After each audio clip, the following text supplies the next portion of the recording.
चंद्रमौलीश्वर दक्षिणामूर्तये नमः। श्रीकृष्णचंद्र परमात्मने नमः।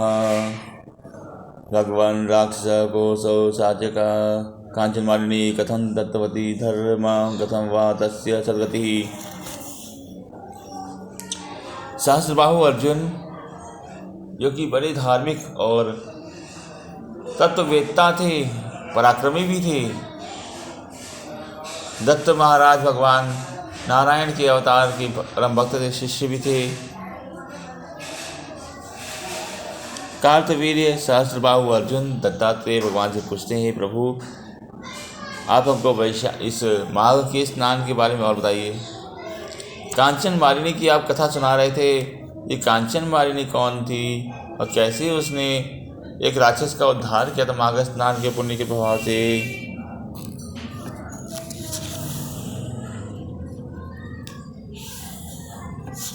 तब दत्तात्रेय कहते हैं,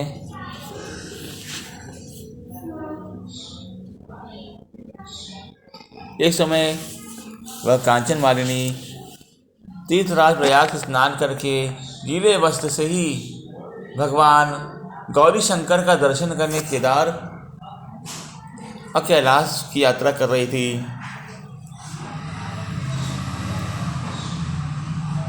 निकुंजे गिरि राजस्य तिष्ठा गिरिरूपिणा दृष्ट्वा गगनमारूढ़ा तेन बद्धेन राक्षसा।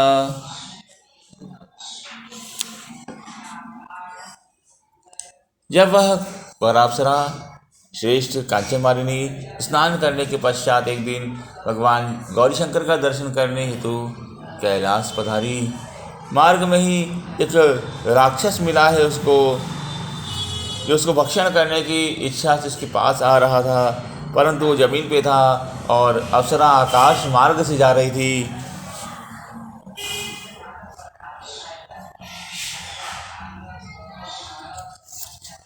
सहसा ही अप्सरा के वस्त्र गीले वस्त्रों से निकली हुई जल की एक बूंद वह उस राक्षस के ऊपर पड़ गई, जिससे वह पवित्र हो गया।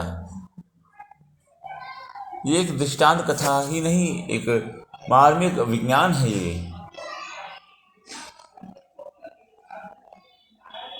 ये तीर्थ महात्म्य ही नहीं है, तपस्या का महात्म्य भी है। प्रयागराज तीर्थराज में स्नान करने से पुण्य होता है, ये करोड़ों लोगों की तपस्या के फल स्वरूप प्राप्त हुआ है। वह पुंजस्थली का भी आगे वर्णन आएगा। उसने भी तपस्या करके, पहले एक वेश्या थी, वेश्या के पश्चात जब उसको अपने कर्म पे ग्लानि प्राप्त हुई, मैंने अपने जीवन को व्यर्थ गंवा दिया, तब उसने अपने नगर के विद्वानों से प्रश्न किया कि मुझे क्या करना चाहिए। तब वह तीर्थराज लोगों विद्वानों ने कहा, तुम तीर्थराज प्रयाग में जाके अपना सर्वस्व दान करो और हरि भजन में मन लगा लो। तब उस अप्सरा ने बताया कि वह तीर्थराज प्रयाग में गई थी अपने पूर्वजन्म में, और वेश्यावृत्ति के द्वारा जो कुछ धन कमाया था उन सबका सब प्रभु चरणों में, ब्राह्मणों के चरणों में अर्पित कर दिया और पाप से मुक्त हुई। आज उस स्नान और दान के फलस्वरूप कांचन मालिनी अप्सरा के रूप में प्रकट हुई है। उसकी तपस्या वहाँ विद्यमान थी। भगीरथ की तपस्या है, भगीरथ, सगर, अंशुमान, दिलीप, इन महात्माओं की तपस्या है गंगा जी को लाने में, यमुना जी की अवतरण में। यमुना खुद तपोभूता है। भागवत के अंदर माता यमुना अर्जुन से कहती हैं, विष्णु वरेण्यम वरदम प्रपन्नार्तिहरम प्रभुम वांछये पतिं प्राप्तो कन्या हम भास्करस्य वै।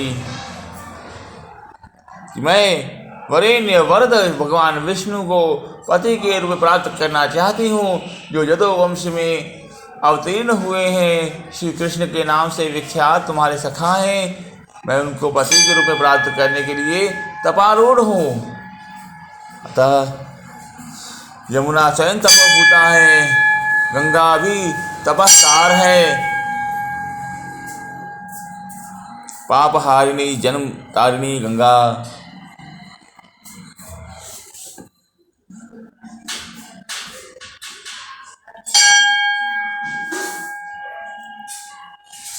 ऐसे और सरस्वती, ये तो खुद भी तप की प्रेरणा देने वाली माता सरस्वती का जलीय स्वरूप है, तीर्थ स्वरूप है। इनके परम पावन संगम स्थल पे, तपस्याओं के संगम स्थल पे कांचन मालिनी कहती मैं स्नान किया करती थी, जिससे मेरे पातकों का विनाश हुआ और उसी के फलस्वरूप इस जन्म में भी मुझे स्मृति प्राप्त है। अब मैं अपने जन्म जन्मांतर के इस बंधन को मुक्त होने के लिए मैं नित्य ही माघ मास में भी नहीं, अन्य समय भी नित्य तीर्थराज में स्नान करने आती हूँ और यहाँ तीर्थराज में स्नान करके माता पार्वती और भगवान शंकर की पूजा करती हूँ।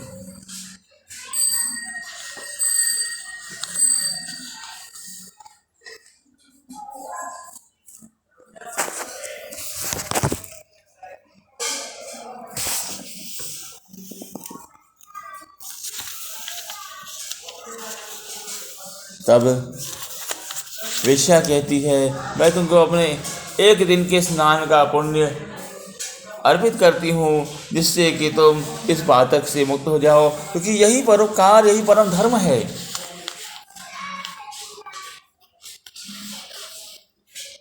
हम तपस्वी हो जाएं और उनको परोपकार करना ना आए, उनको तपस्वी होना भी नहीं आया, हमको तपस्या करनी नहीं आई।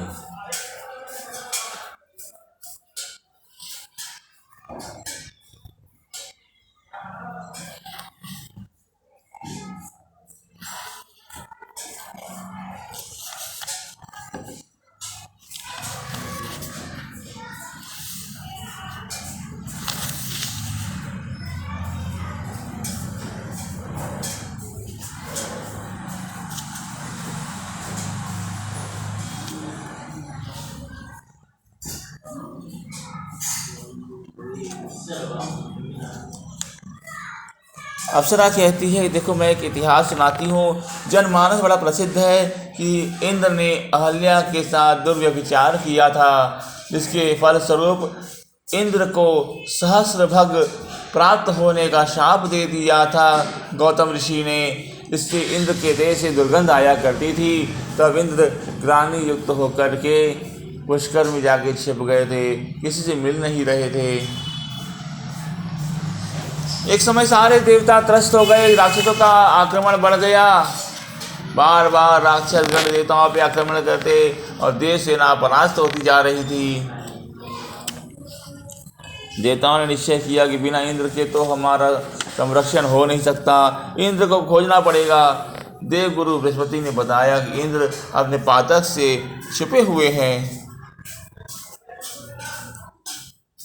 यदि उनका मोक्ष चाहते हो तो सारे देवताओं को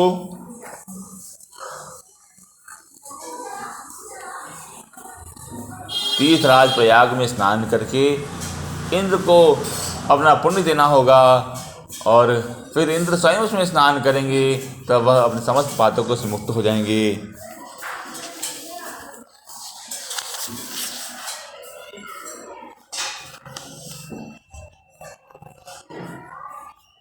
तब समस्त देवताओं के साथ में देवराज इंद्र ने भी तीर्थराज प्रयाग में स्नान किया।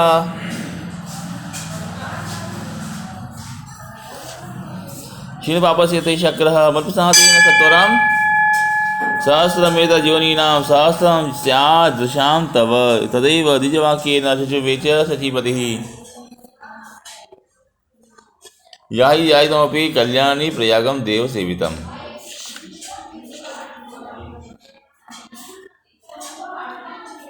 अप्सरा कहती है ये इतिहास मुझे ब्राह्मणों ने ही बताया था, जिससे मैं अपने पातक से मुक्त हो पाई हूँ। ब्राह्मणों के मुखारविंद से तीर्थराज का महात्म सुनकर के मैं स्वयं तीर्थराज में भगवान की सेवा पूजा करती और तीर्थराज में स्नान किया करती थी, जिसके कारण आज मेरी स्वर्ग में गति हुई है।